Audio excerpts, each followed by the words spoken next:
Hello and welcome to this queer reading recommendations video. This is the week of Valentine's Day, which is not a thing that I celebrate, but I do like queer books, and so this seemed as good an excuse as any to recommend some to you.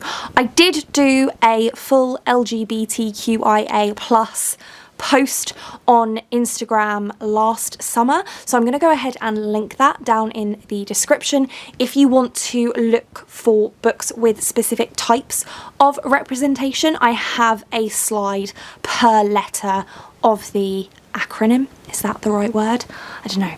This might have some repetition on it, but as usual with my recommendations, I have tried to recommend things that not only that I love, but that aren't spoken about on Bookstagram and the Book2Net tons. So hopefully you will find some recommendations here that are a little bit different to what you have come across before. So the first one I'm going to mention is a new release. In fact, it's actually been released yesterday from when I'm filming this, but by the time you're watching this, it's been out a couple of weeks. And that is Breeze, Spells and Bridegrooms by Sarah Wallace and S.O. Callahan.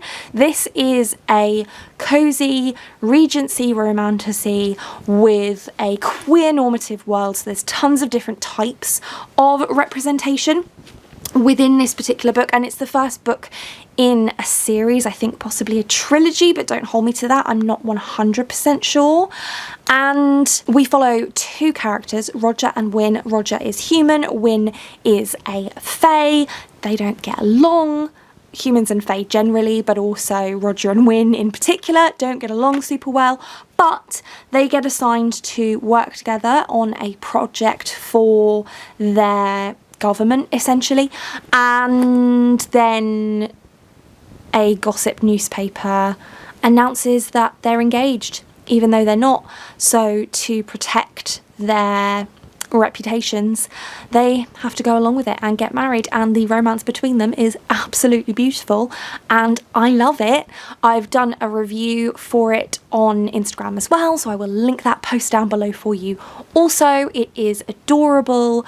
The themes are wonderful, the world is lovely, the characters are so adorably cute, as is their relationship, and my favourite thing ever, there's no silly third act conflict. When they have issues, they talk about them. It's wonderful.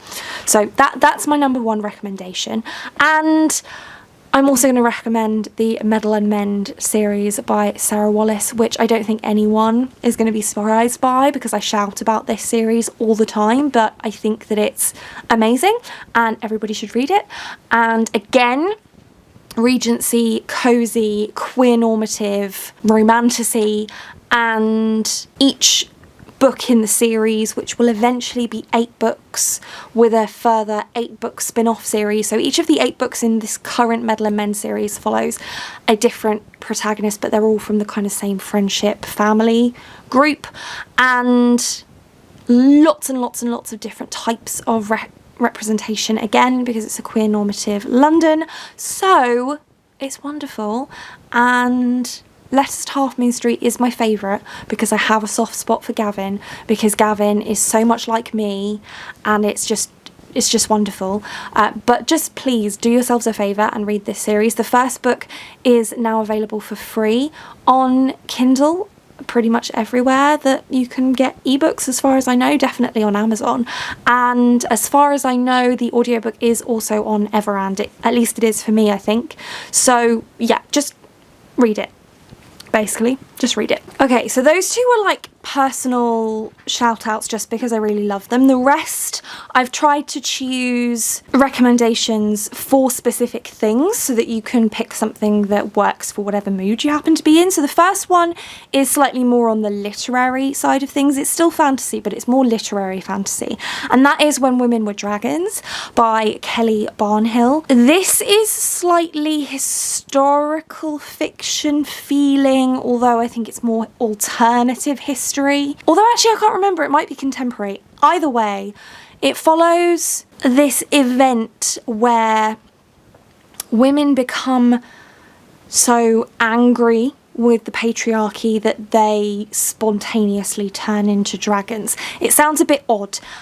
It's kind of normalised in the book. It's not really a weird thing. So the focus is much more on the themes of feminism and female empowerment and that kind of thing.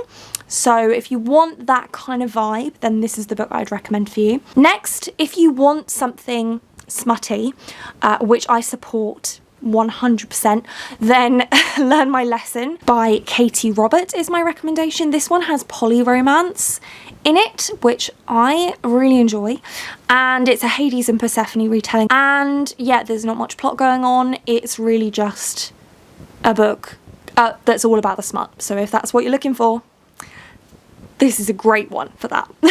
In terms of a non-fiction, I would recommend Ace by Angela Chen. There is a longer title than that. I can never remember it all. So there'll be a cover on screen that you can have a look at. It was actually one of my favourite books from 2023. And as the name would suggest, it explores the ace spectrum, a little bit of about aromanticism in there as well, but more of a focus on asexuality and the other identities that fall under the asexual umbrella.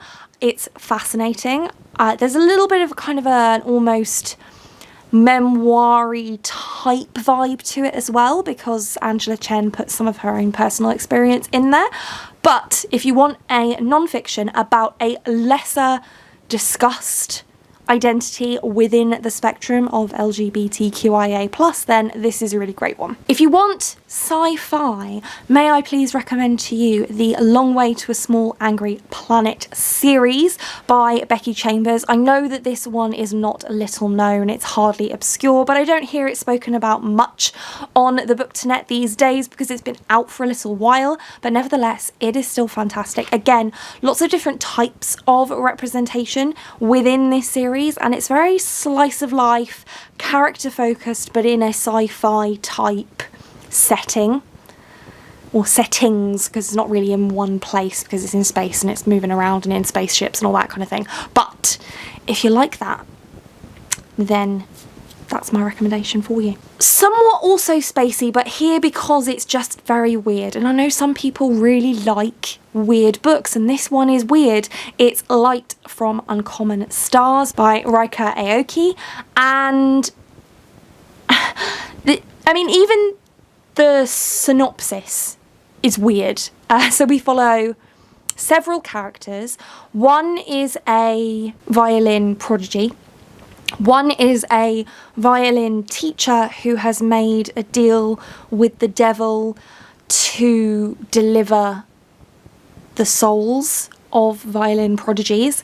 And another is an alien who runs a donut shop. And we see how their lives intersect. So yeah, it's strange, but actually really, really fun. Well, is it fun? It is fun, and it's also not fun because some of the stuff in it is a bit, you know, upsetting. So check the trigger warnings. But on the whole, I'd say it's fairly hopeful in its message. But yeah, it's strange. Very strange. If you want horror, which you wouldn't expect to get a horror recommendation from me, but I actually really enjoyed this one. It is Plain Bad Heroines by Emily M. Danforth, which is a name I struggle to say. And yeah, this one, if you don't like wasps, be warned. I don't either. There's lots of those in this book. Actually, I think they're supposed to be bees, but I don't know, they seemed like wasps to me. I think the whole bee wasp situation is very different in the UK to the States, so I'm not sure. Either way, they go to this old kind of school thing that was shut down years ago because of some I don't know how much I'm supposed to say. Some stuff went down, and we're watching the past and the present unfold. The present is we're watching this film crew and the actors producing this film based at this school, former school, and in the past we're watching what happened at the former school. And yeah, it's really creepy. It's not super scary, so if like me you can't do intense horror. This one's a good one because it's not too bad.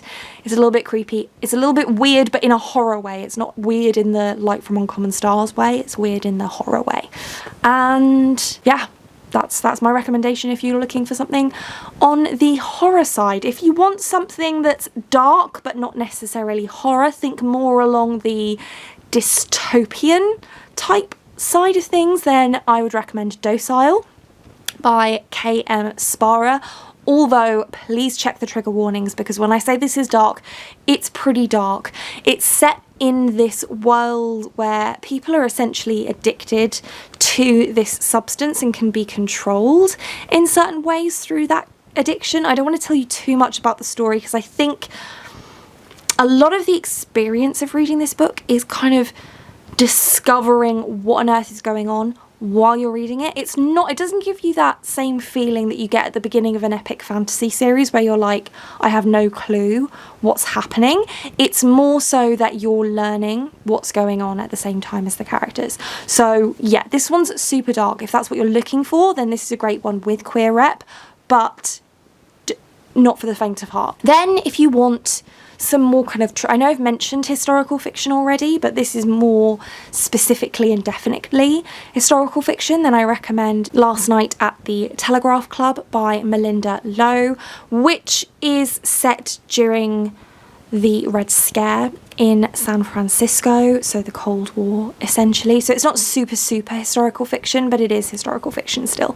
And it's an adult book, but it does follow a young adult protagonist who is discovering her sexuality in a time where that's still not quite, you know, something that people accept. And also she is Chinese, and even more so, her family is not going to be too thrilled if she is not, in fact, straight, which, spoilers, she is not. And then the last one I wanted to recommend was something a little bit more happy and fun and contemporary, which is I'll Be the One by Lila Lee. This follows a fat protagonist, which we love, who enters a competition to become a K-pop star. And that's all I'm going to say. It's so fun. It's so fun. And so I thought I should end this list with that something fun, since most of the list was a little bit down in the dumps. But we started off with incredibly cute and we ended with fun. So hopefully you found something in this list that you are interested in reading and that you perhaps hadn't heard of before. Once again, I'm going to leave that post from my Instagram down in the description so you can go and have a look at my very long list of recommendations that are all broken down by type of representation. And that's it for this one. Thank you so much for watching. If you like this video and want to see more like this from me, then do think about hitting that subscribe button, and I hope to see you here again soon. Thanks. Bye.